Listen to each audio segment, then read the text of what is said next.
Oh, you sound perfect. Thank you. Sound I try absolutely my best. perfect, man. All right, we are here. Let me just put this back on here. Hey guys, what's going on? Welcome back to the channel. We are now officially live here. Man, it has been long time coming. I want to say shout out to you guys for making this possible. I'm a big fan of this individual right here. I'm here with Evan Filarca, who is the leader of the hashtag Spidey Squad. Now, for those of you that are unfamiliar with that term, Spidey Squad, it was actually in Spider-Man PlayStation 4, and it's a big deal, man. It's a big social group for PlayStation, or not just PlayStation fans, but really for huge Spider-Man fans. It doesn't matter which platform you are, and bro, it's awesome to have him here. Really looking forward to talk about this game and the future villains and everything. And thank you guys so much for making this possible again. I'm here, of course, with Evan. Evan, what's going on, brother? How you doing? Thank you so much for having me, Big Cloud Gaming. I'm truly honored to be here. And what is up, true believers and spectacular Spidey fans of the Spidey Squad community? It's just absolutely amazing. Honored to be talking here. Another incredible fan that we just love Spider-Man to death, and just seeing how this character, no matter what medium he's in, whether that be games, movies, comics, shows, just the amount of reach that he has as a hero and how we can connect to him on such a thorough level is truly what makes him so much more special than any other superhero out there. And seeing how it brings us together in so many mediums just truly invigorates my passion as a fan. And just being able to talk to someone as awesome as yourself makes it all worthwhile. So thank you for having me. It truly means a lot. Oh, dude, thank you so much for coming through, man. I know you were excited. We all were excited the moment we saw, Miles. We played the first game. We played it multiple times. You know what I'm saying? We went through all the suits, the different scenes. You already know. So we pretty much know every scene like the back of our hands now. We memorize this stuff. But man, this is gonna be fun, guys. Shout out to everybody here. Hopefully mic volume is good now. I adjust everybody's mics, so we should be fine. So everybody in the chat, hit that like button. Go ahead and share it around. Let's get more gamers in here. We need to hear this. Shout out to everybody in the chat. I see you. What's up, Demetrius, Darklink, People, Talos, Nathaniel, Alex. I see you guys, man. How you guys doing? JIT, what's up? Vinny, what's up? Hey, people. Let's see. Everybody, man. Shout out to everybody. Terry, what's up, the finest? Jack, I see you guys. Juan, welcome. All right, man. Let's definitely do this, man. The gameplay you guys are seeing is a collage of everything I could find for this game. Ironically, I lost my save file for most of my old gameplay. No. Yeah, it is old. I had old gameplay stocked up on my old hard drive, and it's like I lost it. So it's a matchup. It's a matchup. I have some of it. I have some stuff that was preserved. Others that just wasn't. But it is what it is. I can only imagine the pain that must be feeling. I mean, I'm planning on playing through it again. I don't know about you for when PS5 drops, just because if the rumor is true, we're getting a PS5 upgraded version of PS4. Yeah. Yes. That would be great. If we're getting that, I would love to do probably a side-by-side comparison, like how they look, the difference. Yes. That would be cool. Which is shout out to Marlon. What's up, bro? Exactly. Which we already have, direct confirmation from James Stevenson, community director at Insomniac Games, that, of course, since Miles Morales is going to utilize all the assets of the PS5 to make it a true next-gen experience, it'll have ray-traced environments, SSD loading times, so faster, frame inclusions when traversing throughout the city, especially if Miles ends up being faster than Peter. And just the overall visual aesthetic of New York is going to be completely different from Spider-Man PS4, where it's in the wintertime, snow, Christmas themes, the holiday vibes. It's going to be insane. Dynamic weather how system. That all looks. Yes. Snow in the Spider-Man game? We've been waiting for this. We've been asking for that, yeah. Because, that leads into something that we saw in comics, the winterproof suit. Yeah, yes. A lot of people forgot about the winterproof suit. So that would be great to see. Or like a Spidey holiday theme suit where he's just wearing a Santa hat or something, that'd be hilarious. Oh yeah, customization for the suits this time around. You can add different elements to it. Customize it, make it more friendly neighborhoodish. That's right. That would be cool if they add that for Miles the future. Adding more flair to his overall costume. Oh, that'd be amazing. Oh, dude. And, there's so much to... Oh, man. Let's get into this, man. Let's get it. I know everybody's hyped. Everybody's warmed up. Shout out to you guys. Let's do this, man. Spider-Man Miles Morales. You want to start with that? You want to go straight... Or you want to start from PS4, work our way to it? Which way you feel So comfortable? I think let's just jump right into it. I feel like they want us to go all in. With You want to go Miles. all in? All right, let's start with Miles. I know what the Spidey fans are hyped for. Me too. I mean, of course, you already know me. With all the Oh, superhero things, just initially, we have what? Marvel's Avengers coming out in a yes. week's time on September 1st and 4th. First, if you get the deluxe edition, 4th, if you get the original edition. We have Yeah. now 2 new DC games, Gotham Knights and Suicide Squad, which both look very interesting, and finally the return of both WB Yeah. Montreal and Rocksteady. So that's going to be huge, 2021 and 2022. That's Mm-hmm. going to be insane. But Yeah, I'm now, happy. Yeah. Miles, like mainly the first, which I like, we were discussing this before the video started, but just thinking about this, that Miles Morales is getting not only his own movie with Spider-Verse, and there's, I think, potential rumors about his own live action movie coming Yep. soon, but mainly the first ever AAA next-gen Spider-Man game on the PlayStation 5 ever, no matter who it was, like Yes. what platform, just in general for Spider-Man, and it's a Miles Morales spin-off game.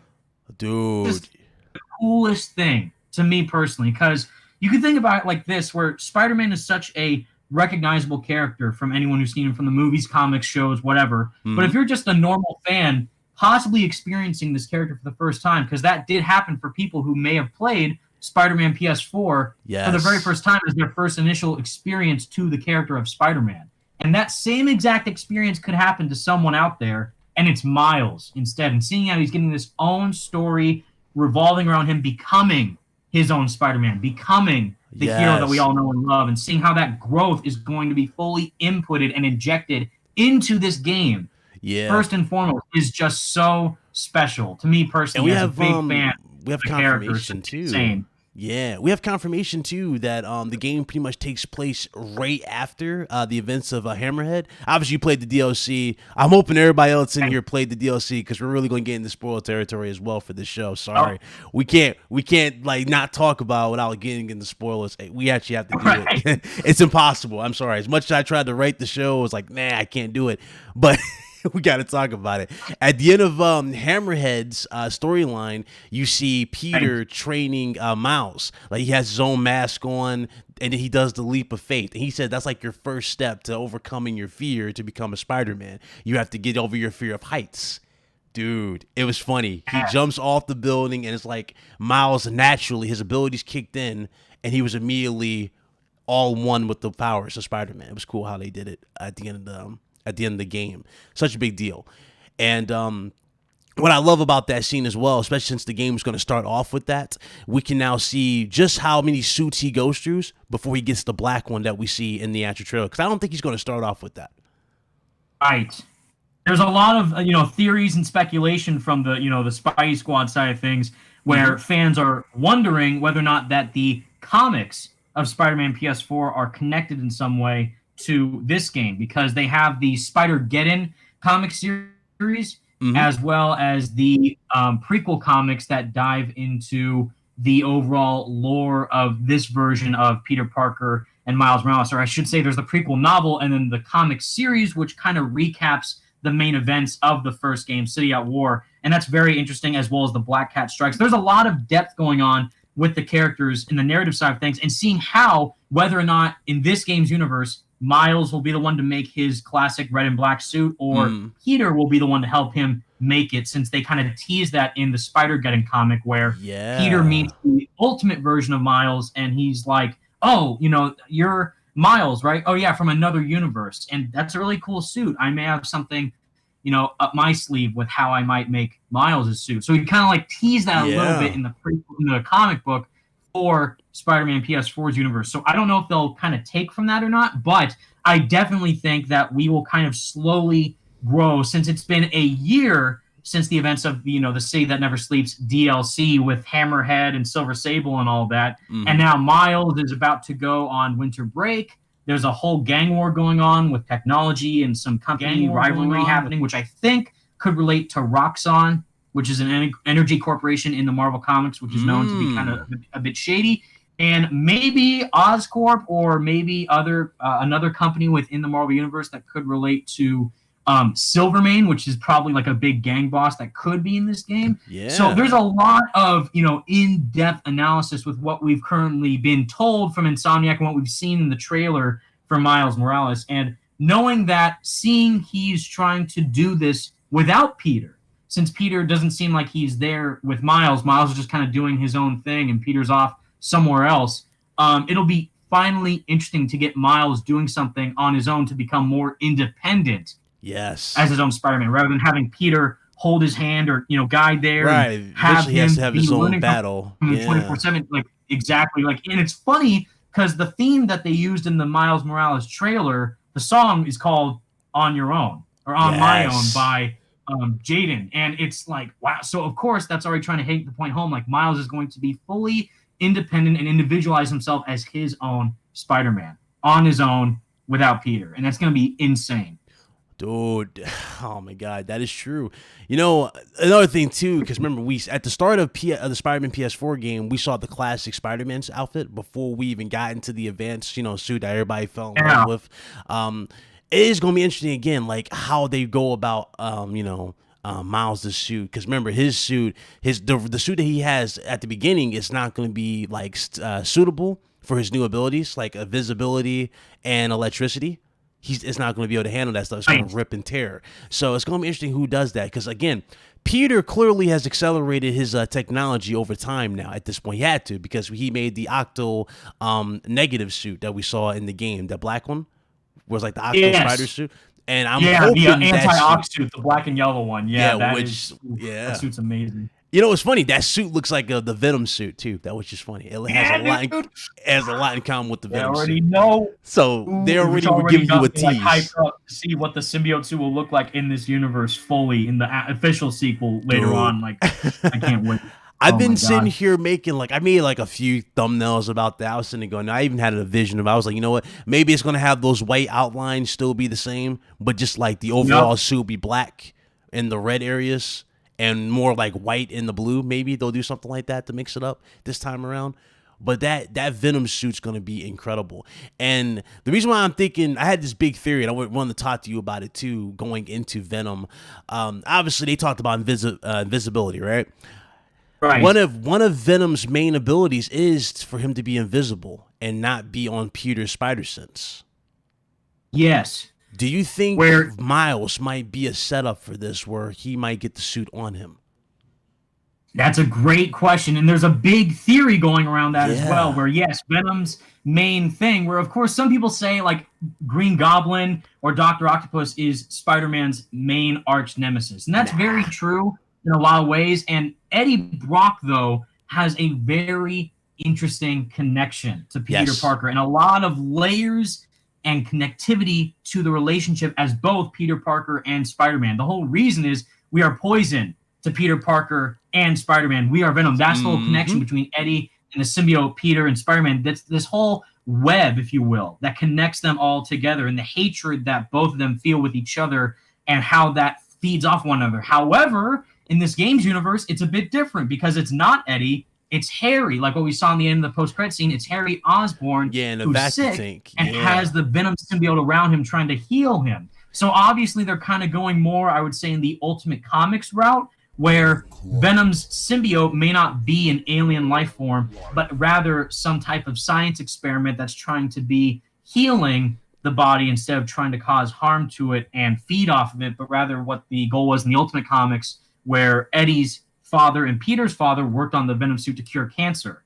And now it may be something similar to that within this universe, but we don't know. However, I do think that the properties of the symbiote might be similar, where it's obviously causing Peter to not act as his normal self. And a big theory that's going on, which I think will be absolutely insane if it happens, is either if in Miles' game by the end of the story or the official sequel down the line, is that Peter gets the symbiote on him. He's learning how to become stronger with the black suit than he was normally in the standard red and blue suit. Something may happen. Maybe Mary Jane might get hurt, or maybe someone else related to him might be in pain. Maybe that could be Miles himself. And the black suit will then potentially take him over, and then you will have to fight Peter as Miles while Peter is in the black suit. And if the black suit maybe might come off of Peter and onto Miles, that would be absolutely phenomenal. Right. If they go anything in that route, seeing how the narrative could go with the complexity of the symbiote, because in my opinion, the symbiote is one of the most interesting factors about the Spider-Man mythos and how Peter has to struggle with his humanity as the hero that we know as Spider-Man, and how he has to deal with that conflict and what the symbiote represents. It's power, it's rage, it's freedom, hate, and seeing how Peter freedom, the overall bearing power of with great power comes great responsibility. Well, to take a line from another Spider-Man game, Edge of Time, with great power comes great opportunity, and how you use all that power to gain all the opportunity, to use every single thing in your area to save anyone in your line of sight with as much power as possible. So if they go that route in the sequel down the line, since obviously they teased at the end of Spider-Man PS4 that the main villain or villains is going to be Green Goblin and Venom. Norman Osborn, Green Goblin, and Harry Osborn is Venom. It might be That's Ultimate Venom. Crazy. It might be Ultimate Venom, because remember, which I love. And I love that version of the character. I know a lot of people are half and half towards it, but I think it's actually a very cool take on the Venom character. It'll have their own twist on it, because think about it, he'll have all their abilities, and this will be their inclusion of... You remember in the Arkham series, like Arkham Knight, they incorporated double team takedowns? Yes, the dual play system with all the bad thing for that was clutch. Yes, they can throw double team takedowns or different ways of attacking, because obviously when we get into Spider-Man 2, I think it's safe to say Miles is going to replace the stealth missions that were kind of annoying in the PS4 version to a lot of people. Right. Yeah, he's going to replace those because he can go invisible. He'll do like those stealth such. It's kind of like you remember the movie license game? I think it was Spider-Man 1. It was the OG came out on Xbox and the PlayStation 1, the original, when they were in that little museum. All right.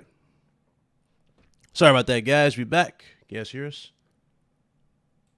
Should be back. Should be back. Sorry. Hold on. There we go. All right, Evan, you there? Oh, boy.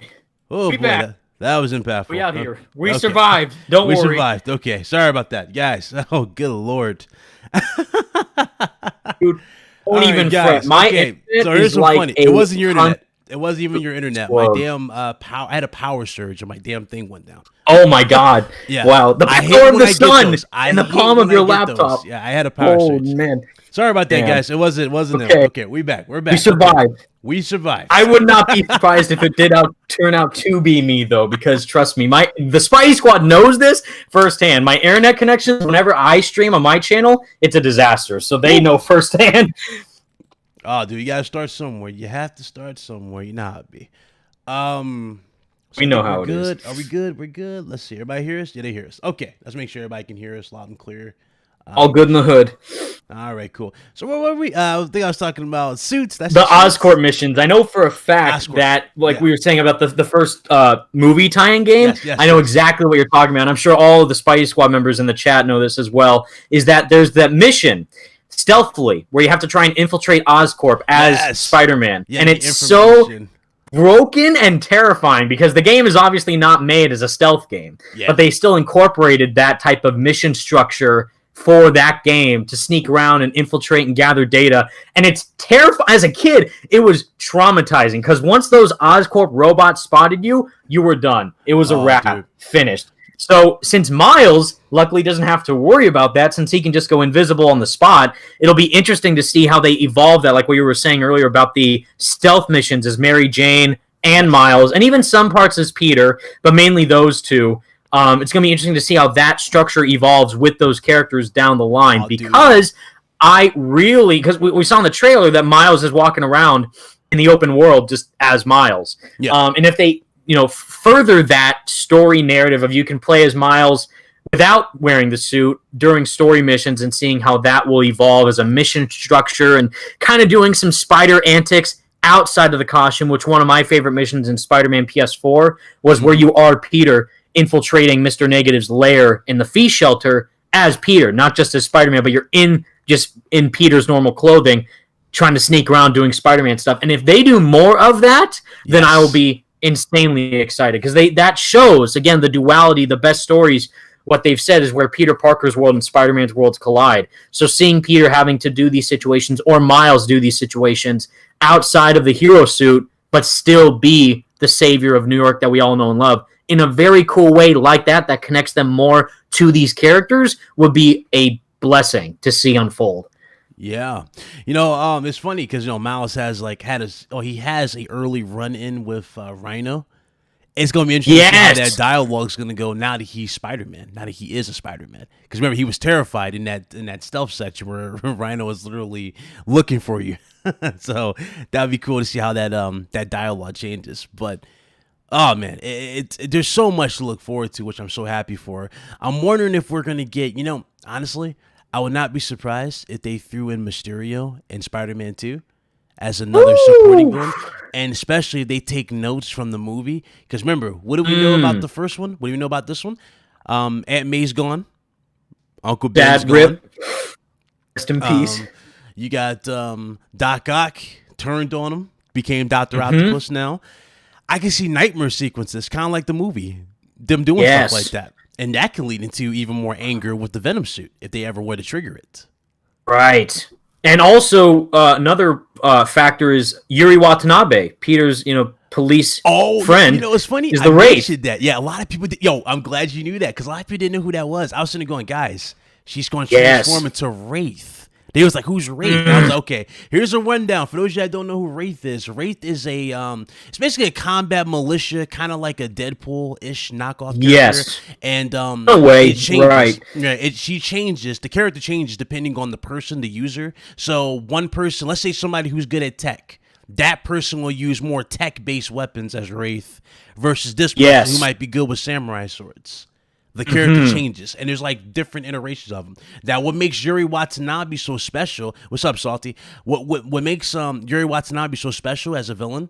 Remember, she's a very good detective. She's good at tracking down her enemies, but she had evidence. She had access to the evidence locker. Right. That means she had access to everybody's tech, including Mysterio, because we saw Mysterio's tech in the game. Yes. She has access to that stuff. And a character who's actually really important to Wraith's persona in the comics is Chameleon, who Spider-Man also directly references in the game, which is insane, where it's the mission where you find the Spider-Man imposter, and he's like, oh, is this the Chameleon back at it again? I got to find him before he messes things up. So if she is using like some phage, like some, camouflage tech or, some crazy, advancement in terms of how she can try and utilize her abilities as Wraith, since clearly she's not like super powered, but she has a lot of interesting advantages that could compete with Spider-Man in this universe. And seeing how in the end of Silver Lining, where she is actually starting to become Wraith. We see her attacking and killing criminals. And like kind of shutting them down. Like, justice doesn't always work. I have to do it my way because I'm like, dude, exactly. Like my crew, the police crew in the Perforce DLC, the Hammerhead DLC, was where he killed all of her, squad mates. So she's out for, revenge. And then, of course, Peter and Silver Sable take down Hammerhead by the end of the Say That Never Sleeps DLC. But Yuri is still out for vengeance for the justice of her comrades. So it's very cool to see how that... And, Peter's like, what am I going to do with her? Because they're allies. But now he's going to have to go against her either in maybe Miles' story or what I hope mainly for is the sequel, where they'll probably showcase Wraith, Green Goblin, and Venom in the official sequel for Spider-Man, which has already pretty much been confirmed. And Taskmaster. That'd be great if they brought him back. Yeah, because Taskmaster didn't finish his target, so he has to finish. Yeah, he escaped. He's like, oh, man, someone hired me, but I'm out. And then he's just like, well, what's going on here? And then, oh, nothing. But then if they bring him back, we could get more of an analysis as to what's that narrative going to expand upon. Yeah. I think his new ally, though, I think the twist this time around is that he made an ally out of Silver Sable. Ooh. I think that'd be interesting. Because remember, she was more happy with him at the end. She was going, I'll miss you. Right. Broke. So she kind of parted on good terms. Yeah, she kind of ended on a good term with him. Of course, keep in mind, too, we got more confirmation for Black Cat. So Black Cat could be a bigger force in the sequel, too.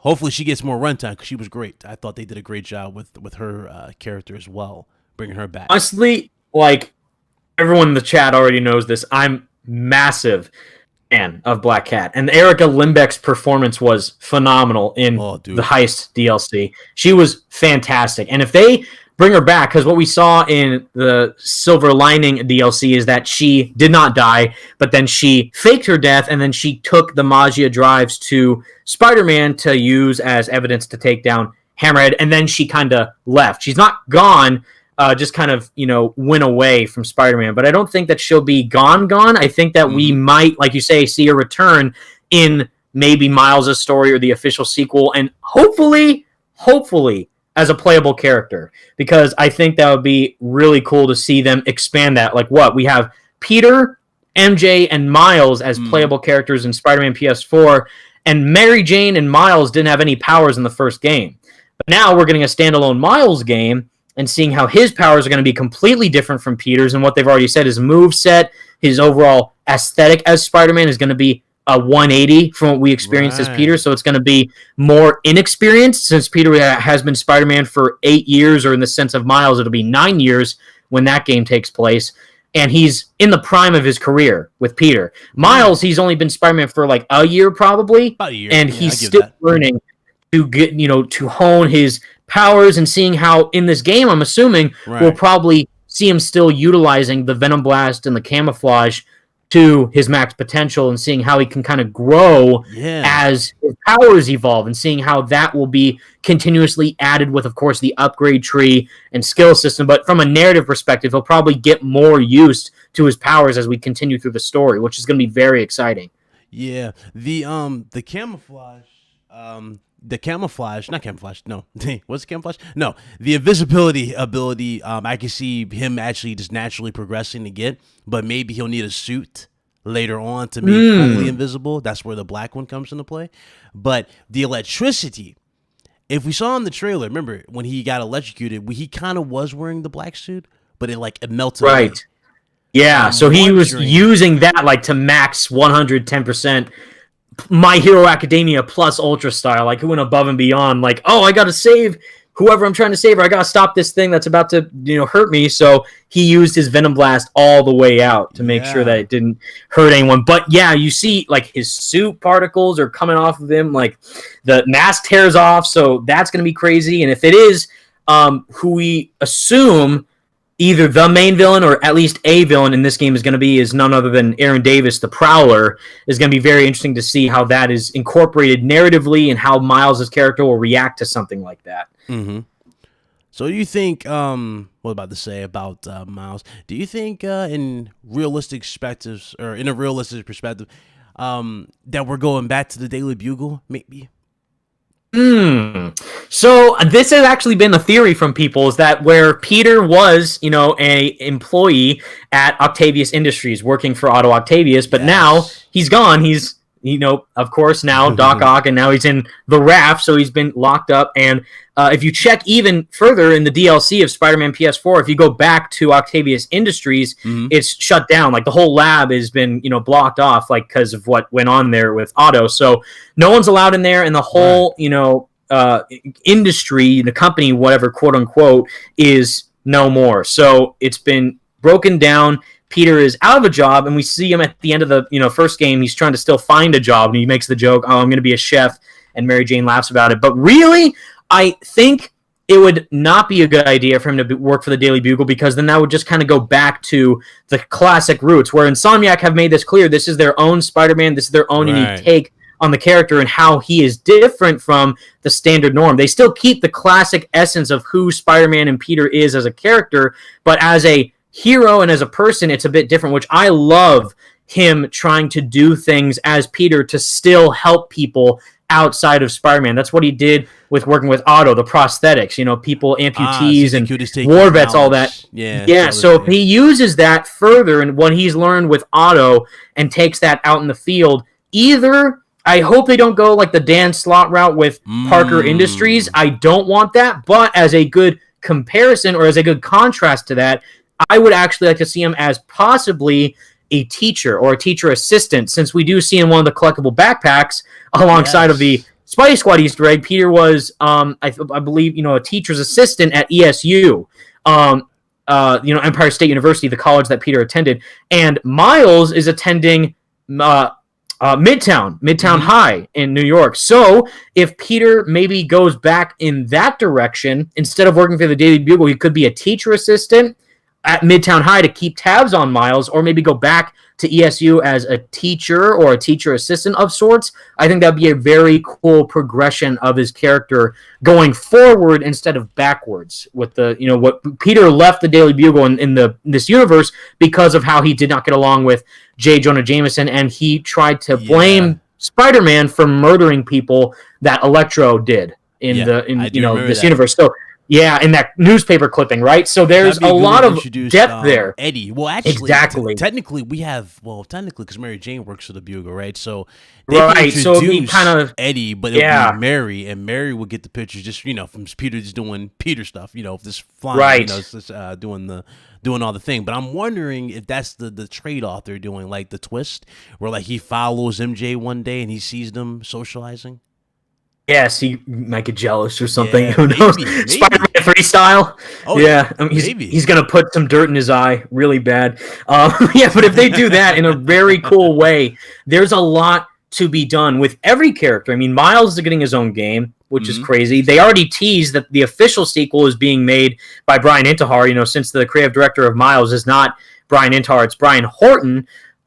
Who was actually a previous, producer at Crystal Dynamics, which is cool since they're making Avengers, so it all connects. But since Brian Horton is making Miles' game and Brian Intihar is going to focus further into Peter's story, since they did confirm that Peter's story is nowhere close to being done, which I'm super relieved about, seeing how they can go forward into this structure of Peter's arc as Spider-Man, seeing how that could interact further with other characters, with possibly villains that we have not seen in this universe even teased at all. We've seen the backpacks that they teased, Sandman, Mysterio, Chameleon. We didn't fight them in the game, but we saw them teased. However, we still have the Lizard who's out there in New York. He's in the sewers somewhere. He's still the Lizard. Dr. Connors, what they saw, which is a crazy cool Easter egg, is that he's still actually the Lizard in this universe. He's not out of that form yet. Craven was kind of briefly teased, where he was like, he's like my second, Rhino is my second favorite Russian, so maybe he was referring to Craven as his first, or something like that,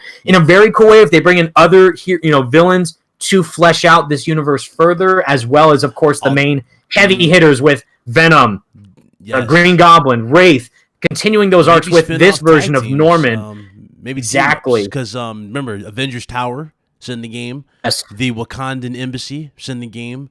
Doctor Strange's cathedral-esque house is there. It's in the game. Sanctorum, the Sanctorium. There you go. The Sanctorium. It's in there. Daredevil's sunglasses. Or no, yes. Glove. No, his business card was in the game. His law firm, the Nelson and Murdoch office, is right there. There's so many possibilities. It's insane. Yes, there's so much stuff they can do with this, and I'm very excited to see what else can be done. I'm wondering again, because we talked about Mysterio, we talked about Craven. I'm thinking maybe they'll give, because remember how they shocked us all with this one with Mr. Negative. A lot of people did not know who Mr. Negative was, and that's where I think it worked to their advantage, because a lot of people saw what he can do. Mr. Negative is a really good villain, but it's like, I wonder if that's the trick they're going to be going with, like kind of the underlooked villains, right? For a sequel. So yeah. Screwball, I don't see Screwball being like a big thing. I see Screwball just being like, Arkham Knight has Riddler doing the Riddler challenges and just being collectible type stuff. I think that's pretty much what Screwball is really going to be good for, just for that type of stuff for Spider-Man. Right. And luckily, I don't think we have to worry about her that much anymore, because obviously Insomniac received feedback that people weren't too fond of her, but she's also in jail at the end of the final DLC, so that's good. She's taken care of, hopefully. Fans, but she does have fans. She does have lots of clout online for sure that she can raise those subs and Twitch chats on, which will be crazy if they bring her back for that. But Stephen O'Young, who plays Mr. Negative, did phenomenal, and that's such a cool role that he embraced in such a unique way, because this is their own version of the character, and they obviously got Dan Slott on the narrative side of things to kind of get some input from him as to how they could manufacture Mr. Negative's character in this universe. But the way that Steven portrayed Martin Lee specifically was something that made the game truly special. And not only that, but it solidified the duality of how Peter has to deal with these situations as Spider-Man, as well as Peter Parker, and how he goes about the connectivity that Aunt May had with Martin Lee, and then going further with how Spider-Man has to take out Mr. Negative from harming Aunt May and harming others that he cares about from Feast. So there's so much cool connectivity between that, and that's why I love William Sawyer's portrayal of Dr. Octopus in this game. It rivals that, is on par with that of Alfred Molina from Spider-Man 2. That whole fight scene, when you're fighting him on top of Oscorp Industries and like they're fighting on the side of the building. If I would have pitched, I never thought we would get a fight like that, especially when they're like literally fighting their way down the, down the glass. I'm like, I only seen that in movies. Combat.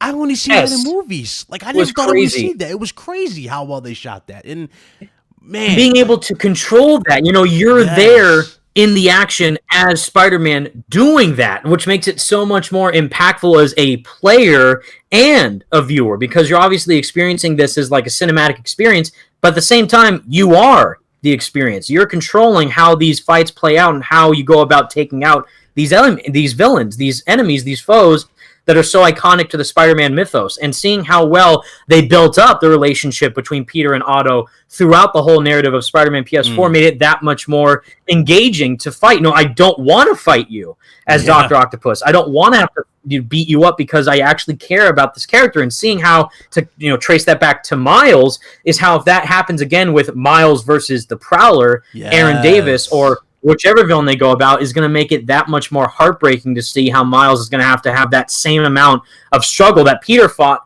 against in the first game with him and Otto. But now if it's Miles and Aaron, especially after that his dad died, Jefferson Davis, that's going to make it that much more heartbreaking to see fleshed out and displayed through the narrative. If they go that way, I obviously don't have any inside info, but if they do that, that'd be crazy. Good point. Because I don't think, because honestly, I know how we saw, obviously, I think the portrayal, like with Michael Keaton's version of Vulture is like the best right now. That should be the standard. I think that's like the best look. But obviously, we have Vulture in the game. I don't think Vulture's coming back because Vulture had that spine injury thing he was talking about, they were trying to cure, and that's why the reason why he was helping Dado Octavius. So that I don't think he's coming back. Electro for sure is coming back because all he wants to do is just be electricity. I see him coming back. Rhino, absolutely, because Rhino wants to get out of the suit, so he'll do anything to get out that suit. Scorpion, definitely I see coming back too. Reason why, again, isn't he stuck in his as well? That's what the issue was for him. Yeah. They have Rhino was trying to get out of his suit, and the reason why he joined the Sinister Six in the first game was because Otto had a method of trying to break him out of it with this scientific formula he crafted to melt through the suit.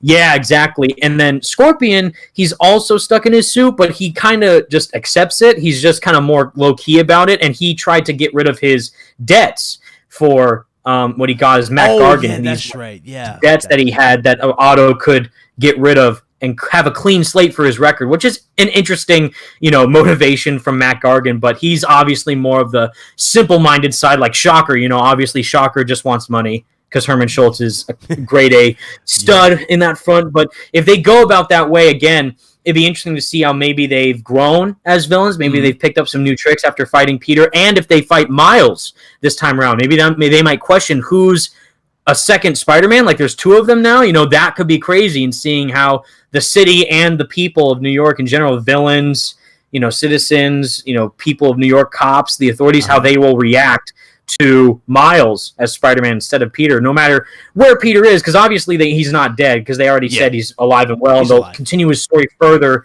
in the official sequel whenever that comes out. But seeing how this is a Miles-centered story, I wonder if they'll ever reference Peter or just say, like, where's the other one, the red and blue one, where'd he go? So that'd be cool if they kind of touch upon that. And Miles, as his own Spider-Man, will be like, I'm here now. Deal with it. What's up? I'm Spider-Man now, just as much. And it'll be cool to see when Peter comes back, when, like you said, the dual play mechanics, if they do that, then they'll team up as Spider-Men together, that would be crazy. You know, it's funny. I think I pronounced it. Yeah, HNFL. He said, "Y'all think Rhino's armor was?" He said, "Do you think it was Rhino's armor that Miles was venom blasting in the beginning of the Miles trailer?" Ooh, interesting theory. That's a good theory. Very true. It's hard to make out exactly what's going on in the trailer for sure. Shot so well. And there's even exactly the cinematography alone is insane for some of these scenes. And we saw concept art as well of Miles just kind of using the blast to fend off whatever he's trying to fight against, whether that be like some oncoming debris trying to protect someone from, or a villain, of course, with immense strength. I definitely think, like we said, Rhino will surely be back as that rematch to bring it home for Miles to go up against Rhino, like what we saw in the first game where he almost got literally crushed. Yeah. Yep. And now seeing that come full circle with Miles individualizing himself as Spider-Man, embracing his powers, and becoming the hero to take out these foes, whether that be Prowler, Rhino, if it's Silvermane from Roxxon, or whoever the company is that is the main head, pulling the strings. He will try and use what Peter has taught him as a mentor and become his own Spider-Man through individualizing his own play style and method of combat. Since he's still learning and he's still inexperienced, he's going to slowly become his Spider-Man, Miles' Spider-Man, not just, it's a Spider-Man replacement of Peter, which a lot of people are thinking is that, it'll just be like what some people think still for some odd reason. It's Spider-Man PS4 DLC. Nothing else. Like, the trolls say that, and they look really silly. They say it can be run on PS4. I'm like, trolls are like, I think we can agree. It can be if it's scaled all the way down, but you won't get the full experience that we're going to be getting for PS5. If you just wanted another expansion of Spider-Man PS4, then by all means, of course. But that's not what they're going for. They're using all the assets of the PS5 to fully embrace how high quality they can make a Spider-Man game. And lo and behold, it just so happens to be a Miles Spider-Man game. So that's why they're trying to showcase what makes Miles' character so special and what villains could they use to truly embrace the heroic side of his Spider-Man self and how he's handling that as Miles outside of the suit. So it'll be cool bringing that. And of course, like what we're all hoping for is, well, since this is a standalone game, a spin-off title of the first game, it might be a bit shorter in length than the first game. So how could they connect this Miles standalone game to the inevitable sequel of Spider-Man? And hopefully by the end of the game, maybe in a post-credit scene again, or maybe just a tease or reference throughout the main story, is that we actually get a glimpse as to what Peter is doing, or see whether or not Green Goblin has officially been born from Norman Osborn, or Venom has been born from Harry Osborn. Let's get into Green Goblin. It'll be crazy. That was such a great reveal, by the way, at the end of that game. That was such a great reveal. It sends goosebumps down your spine, because like, damn, they're going this route. I wasn't expecting that they're going that route. Just think about it like this. Like, they said the whole time through the marketing for this game, or for Spider-Man PS4, I mean, is that Harry was in Europe the whole time, doing business for Oscorp. So in my mind, okay, that's doing fine. His mom's work, the environmental exactly. stuff. So, and we know that he was in the research stations through audio logs and voice recordings. So, he will be in the game in a way, but he won't be a core character of the story. Then we find out, oh my God, the whole reason why Devil's Breath was made in the first place was to cure Harry, was to cure Harry's mom and the illness that runs within the Osborne genes. Harry's sick, and he's never been in Europe the whole time. He's been in New York with the symbiote, which is the coolest thing that they could have ever done with this narrative. So if they build off that even further with the ending of Miles, say, for example, they do a tease, Harry's been still in the tank, and then the symbiote's kind of gotten stronger, bonding with Harry slowly over time. And Norman, willing to do whatever it takes to save Harry, since he clearly cares about him in this universe, he'll try his best to use whatever he has at his disposal in his lab, or he's maybe been building something over time over the year that passed to see how he can, become either a force to save Harry, or by accident become the Green Goblin, which would be crazy. Let me ask you something about this too, because that's true. That is very, very true. But you know what's funny? Because I said this before. I did a stream about this a long time ago. I was like, one thing a lot of people miss about the symbiote is that it amplifies characteristics of his host, but also learns from the host. And since Harry's kind of fragile and kind of like weak in the tank, I don't think it's really learning anything. It probably is keeping him alive because, it needs to attach to something to live. but that's pretty much it. It's probably doing more harm than good on Harry, at least right now, because we don't have anything confirmed, like what's really happening. Right. But what I was about to say about this, again, when it learning and doing, when it learning from the host and amplifying, aggression, I would not be surprised if Norman really let the suit on him. If they wanted to, that would be crazy. Yeah, I wouldn't be surprised. That would be a huge twist, because that's where people are like, you gotta understand, like, how Insomniac is individualizing and you making this universe of Spider-Man so different and unique from what we've seen before in the Spider-Man mythos, is that Miles and Peter can coexist. Yes. Peter doesn't have to die for Miles to be around. Eddie may not have to be Venom in this universe because it's now Harry, or at least Harry currently has the symbiote. Right, Eddie could become Venom, but right now, exactly, he could become him down the line as Venom with Eddie as the host, but right now they're showing what would that look like for Harry, and seeing how connected we now are with Harry, with the research stations. That alone gave so much context to Peter's relationship with Harry and who Harry is as a person. If you read all the audio logs and do the side missions, you get to understand this version of Harry Osborn and this version of Peter Parker and their bond with one another since childhood up to now. And if, say, for example, in the sequel, 2 years, 3 years down the line, we have to fight Harry as Spider-Man, and knowing that that's Peter's best friend underneath the Venom suit, and he has to fight him and potentially maybe have to take him out by accident, who knows, that is going to be incredibly emotional, incredibly heart-wrenching to fight off your best friend, or at least Peter's best friend. And since we care about Peter so much within this universe, that's going to be a huge struggle to deal with. And they did that wonderfully with already characters like Mr. Negative, Dr. Octopus, even the Sinister Six. Some members were intense to fight, and it's like, wow, they really are making you connect with these villains from the Spider-Man mythos in a new way that we haven't seen before. So continuing that further in the Insomniac fashion, what is Insomniac's Green Goblin look like? What does Insomniac's Venom look like? All these villains down the line. We got to tease them. Crazy. Shout out to Chris B. He's dropped $10. He says, love the content. Thank you for the super chat. Thank you. But to go back chat. Hit that like button, guys. Hit that like button. Me and Evan are having fun with you guys. We're loving this. But it's a blast. And again, thank you for having me. This is just awesome. The honor's mine, man. Thank you. To go back to one particular thing too, because remember, again, Green Goblin, we saw the glider schematic. Yes. We saw the schematic for the glider, and we saw the helmet. Yes. Now the helmet was a prototype, but it looked great. It was. It gives me confidence that they'll go mainly the 616 route instead of the ultimate route, where there's obviously the two versions, where there's either the standard glider, normal version of Green Goblin, or the more bulking, monstrous Oz formula fire Green Goblin from the Ultimate Universe, which I'm not. I didn't really like that exactly. Yeah, like I get what they went with. It's an interesting version, it's different, but it's certainly different. But it's too simplistic for me, where there's a lot more depth. Cheap instead of just making him a giant, green monster that just destroys everything in sight. Where Norman Osborn in the Ultimate Universe has a lot of stuff going on with him, which makes him a very complex and layered character. But him as Green Goblin is not so much, there's not a lot to do there. He's just, he's a big monster, let's fight the guy. Yeah, but he's very one-dimensional in that form. Exactly. It's just like a one-trick pony pretty much. Like, there he is. He's Green Goblin, done. But like what we saw, like you said, the glider, the helmet, the pumpkin bombs in his laboratory. Yes. They look like he's already Sam manufactured versions, that, didn't they?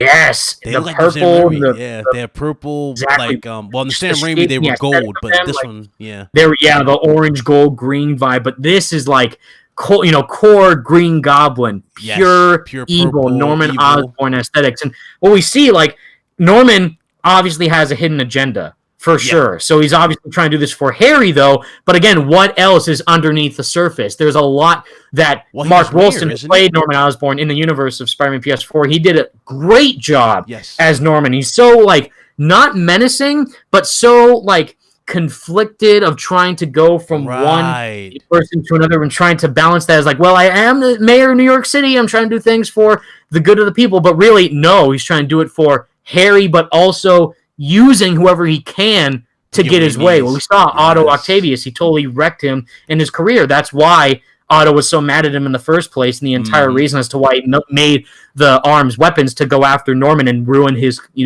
future. And, the Devil's Breath was one of the reasons as to why he did that, because that was his work that he helped make. But there's so much depth and layers and construct to his character they can focus on further as the 616 Green Goblin, the glider in Oz formula infused Green Goblin, roided out, flying around, insane pumpkin bomb, crazy psychopath Green Goblin that I love. And if they do that to a T, it could be possibly one of the best representations of the character we've ever seen since Willem Dafoe's version in the first Spider-Man movie, which is my personal favorite Spider-Man movie. The thing about Willem Dafoe's version in Spider-Man, I think he's perfect. I thought he was the perfect Green Goblin for the personality, the laugh, everything. It's just the mask. The mask doesn't move, that was it. Do you think they'll go that route where it's kind of like the animated series? Remember how it has the purple goblin suit? Green? Yeah, like the nightcap. Yes. The purple nightcap Green Goblin with the moving mask. Yeah. I think they'll go a more modernized tech infused vibe, which is interesting, but I think they'll still keep the classic traits of Green Goblin's menacing and creepy side, and obviously sadistic villainous side, because what we know is that Mary Jane's off in Symkaria. She went off to Symkaria to help out that country because of what she found out in Silver Lining about the people being mistreated there, and there's a civil war going on there. So she wants to kind of step up and take action to save the people there, at least with her journalism, to try and showcase the truth of what's going on. And the reason why I bring that up is because we don't know if Mary Jane will be back in the sequel. Maybe she might still be off doing stuff either in Symkaria or somewhere else as this, journalist for the Daily Bugle to highlight these, travesties going around the world to try and be a heroine of justice, which is very cool. So the reason why I say that is because what if they bring in another love interest or another character that Peter could connect to, that Norman as Green Goblin could hurt? Exactly. Gwen Stacy, or maybe some other character within the Marvel lore, since we know that they're using more recent characters like Yuri Watanabe and Mr. Negative. Well, if they go Carly Cooper or Deborah Whitman or someone like that. But if mainly, like what you said, exactly, Gwen Stacy, who, if you read the prequel novel, Hostile Takeover, she is apparently alive in this universe. Apparently she exists in this universe and is not dead. So if they bring her in the sequel as a character to be a supporting character for either Miles or Peter, it would be insane. And maybe they might bring her in as kind of a Spider-Gwenish route, like a younger Gwen for Miles as a possible love interest in his game, because they said that in the recent article post that there will be characters that Miles will interact with, since he's more kind of low-key with his Spider-Man identity. He's more less cautious about it. So he could tell his friend Gank, he might tell his mom, or he might tell some girl he likes at school. He's a kid. Gwen or Kate Bishop. Yeah, he's younger than Peter. He's less experienced. So if they do that and go that route, that would be interesting. But me personally, if they do bring in Gwen, I do hope it's like the Peter's age Gwen, the equivalent of Peter's love interest, and seeing how that could cause major problems for someone of Peter's, experience, and still lose someone that close to Peter, since what we saw Miles lost his dad in the first game, and that's exactly what Peter related to, since he lost Uncle Ben and now Aunt May. So if he does that, goes through that again, if he loses someone maybe like Mary Jane or Gwen, who knows? Because I wasn't expecting them to kill off Aunt May. Right, I'll be honest, I was not. That was a huge twist and shock. They went that far in the first Spider-Man game. Yes. You would think maybe that might be done a couple games down the line. No, but they were right in the first game, and she's gone. That's crazy. So who knows? What I'm saying, who knows what they could do going forward? We have no idea, and that's what excites me so much about this universe. Anything could happen. Anyone could happen. Anyone could come in and do something with Peter or to Peter to either help him as Spider-Man or hinder his experience trying to save people. And that's so exciting. Dude, that is so true. Neo Wise, he has a question for both of us. He says, can Spider-Man 2 have a co-op mode with Miles and Peter? Thank you for the $2. That's what he said. A co-op mode with Miles and Peter. Honestly, since we've, I think we can agree, we played as Peter a lot in the game, because, you actually have to go to the shelter, the little shelter place. So it kind of would make sense that you can switch in between them, to break the tension of always being in the suit, to give you that illusion. So I think they will. You probably will play as both, outside their costumes.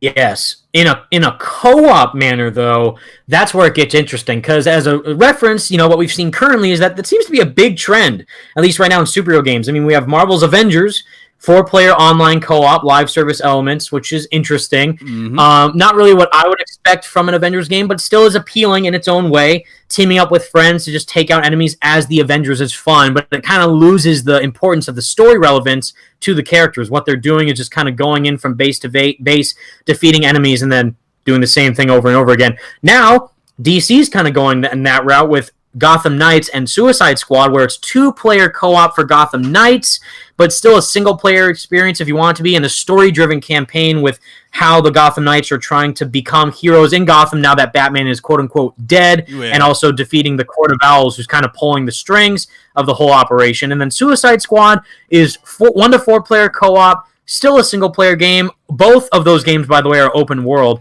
Yeah. But they also the main focus is the co-op aspect. So it'll be interesting, and I know a lot of people are obviously wanting to swing around as Peter and Miles as friends, co-op ways, and just free roam around the city as both of them online co-op. I get that appeal. It'd be very cool, but honestly, I think that they can do a lot more if they just stick with what they're doing now as a single-player experience, and you can switch between Peter and Miles, like what we were saying, where we could play as Peter and Miles in the first game. Just do that, but as a single-player experience where you can play as Peter's version of Spider-Man and Miles' version of Spider-Man in the sequel. I do understand the appeal of co-op, but right now, I think clearly, like what we know already, Spider-Man PS4 is the highest-selling superhero game of all time on one platform. That's insane. And it's single player as well. Not online, not live service, not co-op, just straight, fully single player. And if they do that again with Miles or the sequel for Spider-Man, the official sequel, I think that is where the strengths of this series lies right now. And especially how well Miles will do. If people love Miles' game and the story and how well the single player and free roaming experience is going to be in that format, if they continue that further in the sequel, I think that would actually show the strengths further than a co-op game. But that's just my opinion.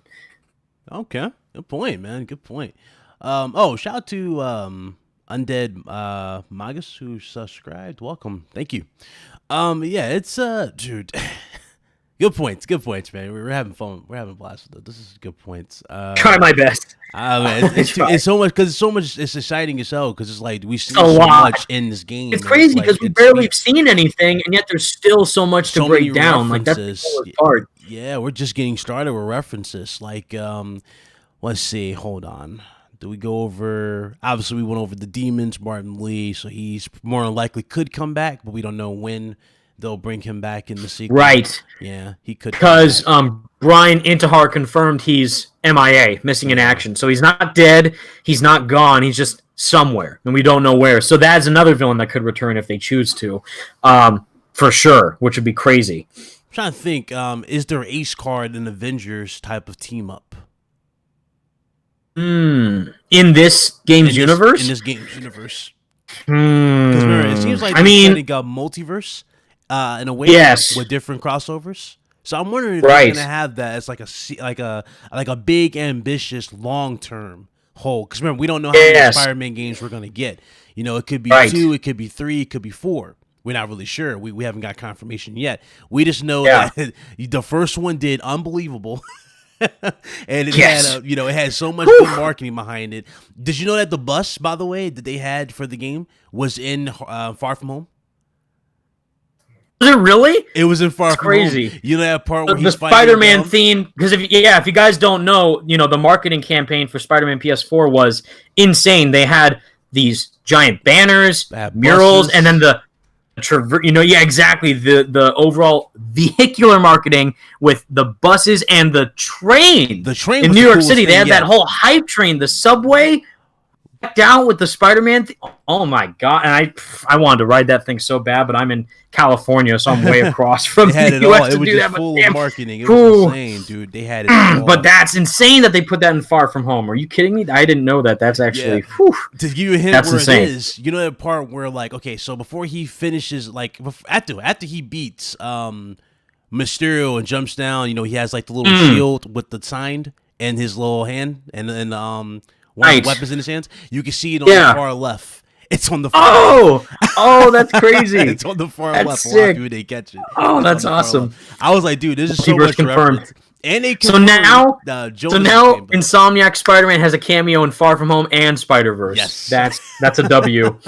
And you know what's funny? They also they're bringing back J.K. Simmons, who played Yes. Jonah from the original. Yeah. So that's good. That's great. He's back. Fantastic. So many setups, awesome villains to look forward to. I'm trying to think if there was an underlooked character that could be a big one. I don't think Sandman. I don't think they'll try Sandman. Right. Honestly. Yeah, I don't think they'll try Sandman because Sandman's too. I think people are still sour off of Spider-Man 3, so I don't think. Right. I don't think you're gonna do it. Maybe Carnage. One and done. Yes. Maybe. Although we are getting the Venom movie with Carnage, so maybe not. Maybe they could. Tie it I don't up, know. like Zach at the end, like the suit actually. There's a lot of ways breaks exactly apart. they could like cross promote them if possible, because they did that with Spider-Man PS4, obviously, where when Far From Home came out, they added the suits from the movie in the game. So if they have, I mean, now Mysterio is super popular, so of course if they include Mysterio in the official sequel as their own version, since they teased him, obviously they referenced him in the first game, and they bring him as an actual villain in the next game would be crazy. But that's a good question. Yeah, was Madam Web ever even like hinted at in this game? I don't think she was hinted. I don't think she exists in this world, does she? No, yeah, I don't think any like the Spider-Verse quote unquote characters exist. Like that'd be like, oh, the Beyonder's the villain, or like he's a character in the game. Like, whoa, okay, like no. So yeah, anything that big, I don't think so. But maybe, but it'd be crazy if they went that far. Because, like, God, I loved, I don't know if you played Spider-Man, what was it, Shattered Dimensions? Yep. I love the Norse Spider-Man missions. Oof. Christopher Daniel Barnes, man, as that Spider-Man in that game, phenomenal. That whole game is fantastic. Norse Spider-Man. I was like, dude, if we ever get a Spider-Man game, I want one like this. Then here comes Insomniac, and they give us the perfect Spider-Man iteration. So beautiful. And their own noir skins. They're like, live it out. Boom. Spider-Man noir, next gen. Here it is. Gorgeous. I mean, God. Oh, man. man. Since we got Craven confirmed for the movie, because I remember I was bringing this up with a friend. I was like, guys, I can see Craven coming into the MCU. They confirmed that Craven's going to be in the MCU, so he's going to be in the next Spider-Man film. I'm not sure if he's going to take the place, though, for the villain for the next one. Yep. I'm not sure. It has to be someone else that we're not really underlooking, that we're really not looking at. That's gonna shock us. Right. Maybe it's they can't use anyone we've already seen before. So yeah, either Craven or Mysterio. Like I really, after seeing the Batman movie trailer and how intense that looks with like a more grounded detective story, I wouldn't mind Chameleon. Honestly, that'd like be great. A chameleon-centered like a Spider-Man movie story. and how he could mess. Yes, and how that transfers. Like, wow, dude, that'd be how crazy. could Spider-Man go up against this person who could be anybody, and who could mess with Peter's well-being and also his relationships with everyone? How that could crush his, soul in a way, and how that could go further than that. Yes, Doc like come out of there's so much potential. Like that. He can portray, like he can act like a prison guard or the chief and get him out of prison. And go right back to square one and mess with Peter's, image. Just about. Fantastic. That Octo suit, I need that Octo suit to come back, man, for Spider-Man. I need that suit to come back. That's one of the best suits I've seen. And it was original. It was so original looking. That was crazy. They made that in canon, so that's what I loved. And I can't wait to see their portrayal of the black suit for Spider-Man in terms of just how they do it. Because imagine if they let us play as evil alone. Dude, imagine let us play as the evil Spider-Man, like Peter. Like we slowly see him lose his psyche. Start getting cocky, arrogant, like he does in the show, but also in the comics. Yeah, it's arrogant, slowly, over time, gradually progressing lower, darker, grittier, eviler. Exactly. And then he goes to hearing, like, why do I have to listen to you when I know damn well I'm more than this? Like he was all if out. We hear Yuri Lowenthal's black suit voice, I'm gonna create. Thinking about how. That's where I'm thinking mentally. That's where I'm at. Like, how far are they going to go with Peter's character? They got already. They got to experiment with that because he lost Aunt May. He has his heart's pretty much ripped. Yeah, Exactly. Exactly. All like, how are you going to take this icon of hope, symbol of hope, and break him, dismantle him, break him, crush him to his core as Black Suit Spider-Man, and seeing how far low he could reach is gonna be so cool. And exactly what Brian Itar said, the creative director, was like, oh, you know, why we didn't include the black suit in the first game is because there's a story for that suit that we really, really want to tell. And like, he knows, dude. Like, Brian is a straight B. Honestly, like, Brian knows what's up. He and the whole narrative team at Insomniac, John Paquette, Ben Arfman, Bill Roseman, they know what makes Spider-Man so special, and they know how to treat this character with respect and overall heroism, and seeing how if they add the black suit in, turning that on its head and flipping that upside down to something truly insane. You know, it'd be incredible, Evan. And I can't believe I did. What's that, sir? I almost forgot about it. Morbius. Stay on us. Ooh, Morbius. I forgot about Morbius because remember, I mean, hyped up. Batman Arkham Knight. The game. He's already there. Oh, is he in the game? I didn't Morgan, see him. The Morgan Michaels. That's one of his aliases. It's not Michael Morbius. It's Morgan Michaels. So that is Insomniac's version of quote unquote Morbius. Dude, bring Morbius because he can be the horror theme. They want to make it dark. Yes, he could be that horror theme. Exactly. Dude, oh man, Morbius. I will kill to see their version of Morbius. That would be great.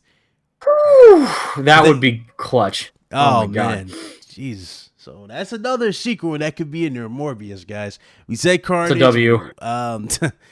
There's so many good. Like I'm loving this. I love this conversation because there's so many good villains we're bringing out. We're not leaving anyone out here, especially those who are underlooked. You know what? I'm gonna throw out a kind of like an obscure one, but I'm sure a lot of people out there in the Spidey fan community really want this. The Spot. The Spot. Need that as a boss fight. As a character, maybe might not be as fleshed out as someone like Doc Ock, for example, but as a character that you can actually just interact with in a game for Spider-Man would be insane on that level. I can see Kingpin coming back, obviously, because he ain't gonna stay in jail. He's the Kingpin. He's not gonna stay in jail. Maybe again with Norman, he'll become more corrupt when he takes when he gets into the Green Goblin-esque portrayal. He'll get more corrupt, but I think he'll be out of office by the time he does turn into Green Goblin. I think so. Yeah, I think so. People have already kind of lost faith in him. Yeah, after the events of Devil's Breath, the he's first not game. really going to get. I don't think he's going to get reelected after a Devil's Breath incident. Right. Yeah, I don't think that's going to happen. So yeah, there's that. I'm thinking, was there one more villain? I could have sworn. Oh, Shocker. Maybe Shocker can come back too. Shocker can. They gotta have like some, like if they bring back either one of these, I would say B-listers. Even though I love Shocker, like the Sinister Six, all those villains are super iconic and known for the Spider-Man lore. But they weren't like one and done. But they're like, oh, there's only so much you can do with a character like Rhino, with a character like Scorpion. But then these other more intriguing characters, Norman, Otto, Harry as Venom, maybe Eddie if he comes in this universe. How they flesh out that and the relationships they all have with Peter and how that can connect to his superhero side as Spider-Man, how that affects his heroics to save New York is very intriguing. Again, it's all in service of the story, which is what they've said is the best Spider-Man stories are when Peter's world and Spider-Man's worlds collide, as well as knowing that when Peter wins in his daily life, Spider-Man loses. And when Spider-Man wins, Peter loses. So there's all these factors going in and out, back and forth, side to side, with the duality and the dichotomy of Peter as Spider-Man. And now, as Miles, with him being Spider-Man, and seeing again, if they have the Prowler, if they have his mom, if they have Gank Lee, if they have Kate Bishop or Gwen Stacy in this universe to flesh it out further, and now interacting with Miles is going to be even cooler and even more interesting to see where that can go in the future. Sean brought up a good point. I didn't even remember. I don't even remember that. So he said at the end of the game, he said Jameson said that Osborne resigned from mayor in disgrace. Right. He's not coming back. Okay. So he's already out. He's done. So that's why he's kind of now at his lowest point. Now he's kind of, he has nowhere else to go. And now he's trying to do whatever he can to save Harry. So he's doing the most he can with what he has, but now he's just kind of dropped off from where he was at this pinnacle of success in the first game, and now he's just kind of fallen off that and kind of been more lowered in status, and seeing where that can go further into his route as possibly Green Goblin, or, like you said, if the symbiote goes on Norman as a twist, and maybe he is Venom. Who knows? We have no idea. And that's the coolest thing. They could do whatever they want, however they want. And it's so exciting to know that. Yeah. So that's pretty much it for my questions, but I will throw this out here because I was throwing this little theory around because, PS5, obviously the marketing they did for Spider-Man, PS4, with the train and the bus. Yes. Oh, my God. I'm honestly thinking, and I had this theory, and I was going to ask you, do you think something similar? Because I tell my subscribers this, a lot of them know what to say. For Miles Morales, do you see... Yes. Do you see Sony having a custom PlayStation 5 console to launch with Miles Morales? Oh, you already know me. I'm going to go bankrupt when they show everything. When they show the collector's edition, when they show the PS5 bundle, when they show limited edition collector's items for the game, collector's boxes, hot toys, I'm done. I'm a wreck. It's a wrap for me and my bank account. Good luck. I know for a fact that they already teased it, I think. Jeff Keighley asked... Eric Lempel, who's the head of PlayStation marketing during one of their Summer Game Fest live streams, asking about, is there going to be like color variations or special variations, bundles of the PS5? System. And he's like, well, we'll get into more of that a bit later. So he was obviously kind of hinting at that. And I think you would assume where if this is the first big AAA launch title of the PlayStation 5, a console which is coming out this year, holiday 2020, that's still insane to me that this game is actually releasing this year. And they confirm, of course, sadly, COVID is affecting releases of games. And of course, we saw that recently with Halo Infinite, which sucks. But they confirm, in a recent article, again, for sure, PlayStation 5 is coming out holiday 2020 no matter what, which is insane that they're still devoted to releasing the game and the console this year. So you would think, well, what game is coming out with this console that will incentivize my purchase of this brand new platform that I'm selling my PS4, I'm assuming, for, which I won't because I do have the limited edition Spider-Man themed PlayStation 4 Pro, so that's staying with me for life. And if they do that, though, for Miles... Yes, exactly. I got to polish that thing up soon. It's collecting so much dust.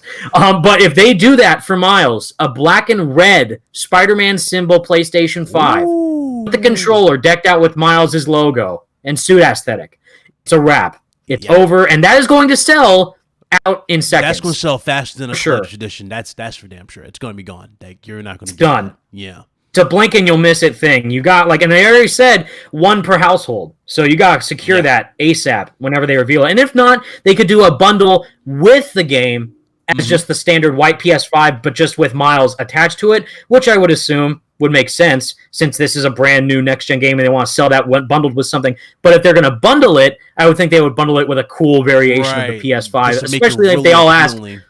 Exactly. And now they're like, well, it's a PS5. Does it come in black? Like classic Batman Begins style. Does it come in black? Is it that color? Because why? I don't know if you noticed that. Since the PS5 was shown, there was a lot of people like, does it come in black? Are they gonna have a black? Yes, that could be a cool way to go. Hey guys, by the way, it comes in black.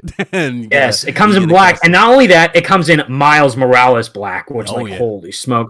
They even they claimed that they copyrighted that instantly. Oh, Spider-Man's PlayStation 4 bundle is titled Amazing Red. So that's the color of it. So Miles, what I'm trying to think of, sensational black or something like that. I don't know, for Miles, in the red logo with the webs, and the red, instead of it being blue, the blue outline that we have on the PS5. If it was, yellow for the Venom blast or red for Miles's webs.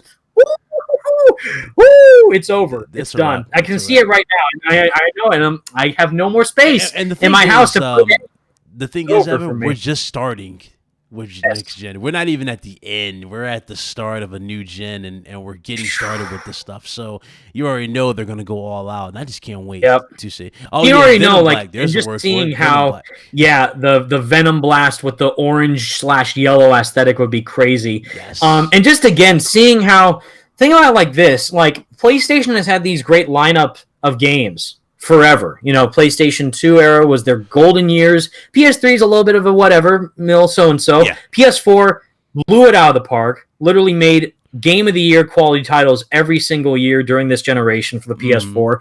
God of War won Game of the Year 2018. It was a PS4 exclusive title. Think about that. And Spider-Man was nominated for all these things. It didn't win a single thing. Still upset about that. But it was nominated for all these categories. Which blew me away. Soundtrack is beautiful. Beautiful soundtrack. Was robbed. John Paisano deserved that award, no question. So. That was a robbery at the Game Awards. But seeing these games from PlayStation, these high-quality AAA titles that people dive into, these worlds, these experiences that Sony has been crafting, and now Insomniac is owned by them. If again, this is their first title as the Sony first-party worldwide studio lineup, the PlayStation Studios company. This is Miles Morales is their first title under that brand.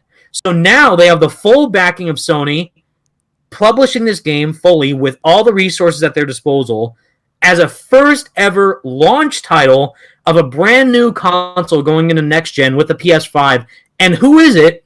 Spider-Man, but not just Spider-Man, it's Miles Morales as Spider-Man. African-American, Latino Spider-Man, Miles Morales. I think everybody, which is brilliant. Do you understand how insanely impactful that's going to be for so many kids out there, or so many people who, especially now, what's going on in the world right now, sadly, with protests and kind of a side topic with Black Lives Matter and exactly something to raise people's spirits, and seeing how this is continuing the heroic saga of Spider-Man that we know and love from just in general, the comics, movies, shows, but with the game, specifically Insomniac's Spider-Man, their take, PlayStation's take, Insomniac's take on Spider-Man in gaming form, and having that continue as Miles in his own standalone game is incredibly impactful to see. I mean, we've never seen anything like this before in the realm of superhero games, and it's just a huge props to Sony, Insomniac, and Marvel for doing this, because they could have easily just had Miles in the sequel as his own Spider-Man. That's it. They could have just done that and like, oh, well, he's continuing on his story from here. Or here's where the sequel goes. You still Peter. You can play as Miles, but here's them together in the sequel. No, we get his own game, fleshing out his character, showing exactly what makes him so special, and then continue with the sequel. That's amazing, in my opinion. Oh, man. Guys, I want to say thank you so much for coming through, man. This was absolutely phenomenal. Great show. Thank you so much, Evan. Really, thank you for coming through. Had a blast. Again, dude, thank you. Honestly, it's been a true honor and privilege to be here, just talking to another incredible fan like yourself, just seeing the Spidey Squad here in the chat, just getting hyped about our favorite wall crawler. Always brings a smile to my face. And just knowing that, again, the Spidey Squad Easter egg is in the game, that's not just meant for me or the group online with our Twitter page. That's you guys in the chat. That's Big Cloud Gaming. That's all of us as Spider-Man fans, as this community of people who love this character to death. That's what brings us together and unites us as a community, and more so, I believe, a family of fans. And seeing that Insomniac knows how much this character means to us as fans ourselves, and they did that because they know you as fans love this character just as much as we all do as a unit, as a family, as a group, is what makes it so special. And I'm just honored to be part of this amazing game and just talk to amazing people like yourself about this character that brings us all together. So again, thank you so much for having me. Absolutely. You know what we need to do? We need to do a part 2 to this when they do like another gameplay reveal or trailer. We gotta do it for sure. This is definitely gonna be fun to see what's up with the future. But man, again, thank you again for coming through. Shout out to the Spidey Squad in the chat. I see you. Thank you, guys. Appreciate you. Guys, make sure you guys go subscribe to Mr. Evan Filarca. I have his link in the description below. Great channel, great content. You guys love that strictly Spider-Man content, he's the guy to go to, I promise you. And definitely subscribe to the Spidey Squad or follow them on Twitter. Yes. We are on Twitter. We have a Discord. We have we have a website. We're trying to make an Instagram, but we are also everywhere on basically all social platforms. Of course, stay up to date with everything Spider-Man, Marvel related that you can think of. We'll be here for you. But of course, I mean, you got to subscribe to Big Cloud Gaming because he's the man. Thank you. He's the man, and you have to support him as much as you can because he absolutely 110% deserves all of your support. Thank you so much. Yeah, we're almost at 8,000, guys. Almost. We're 30 subs away from 8,000. So thank you guys so much again, though, for coming through. Again, Evan, been listening for a long time. Glad to finally get the opportunity to talk to you. And what better character, man, than the Spider-Man. What better character? Honestly, I mean, of course, just this character in general, just a quick wrap up, just means so much to all of us. But Peter specifically, just connecting to him ever since I've been a kid, and now seeing how much he's grown in the medium of either video games, movies, comics, just everything. But just seeing how much more of a connectiveness that he's gathered for all of us fans out there has just brought me so much joy as a fan myself, and seeing him interact with so many people on so many different levels just means the world to me on such a deep personal level. And it's just a character that I don't think will go out of style ever anytime soon. And of course, without Stan Lee giving this character the light of day, we wouldn't be here even talking with each other. So it's just incredible. Rest in peace to Stan. He was incredible. He gave us a hero that's not only relatable and likable, but he's very realistic. 'Cause remember, at the end of the day, he pays bills. He works like us. He does it all. And superhero stuff is a side job. You think about it. He does it all. He's a working citizen. That's what Spider-Man is, and that's what's so great about him. But, man, thank you again, Evan. Thank you guys in the chat. You guys were incredible. Awesome conversation. Awesome topic. Man, you guys were great. See you guys later on tomorrow. Obviously for gaming news and everything. But make sure you guys tune in to Mr. Evan Filarca for that Spider-Man news. No one does it better, I promise you. So, see you guys. Thank you. I try my best. Peace out, true believers. Thank you so much for watching. Stay awesome. Later, guys.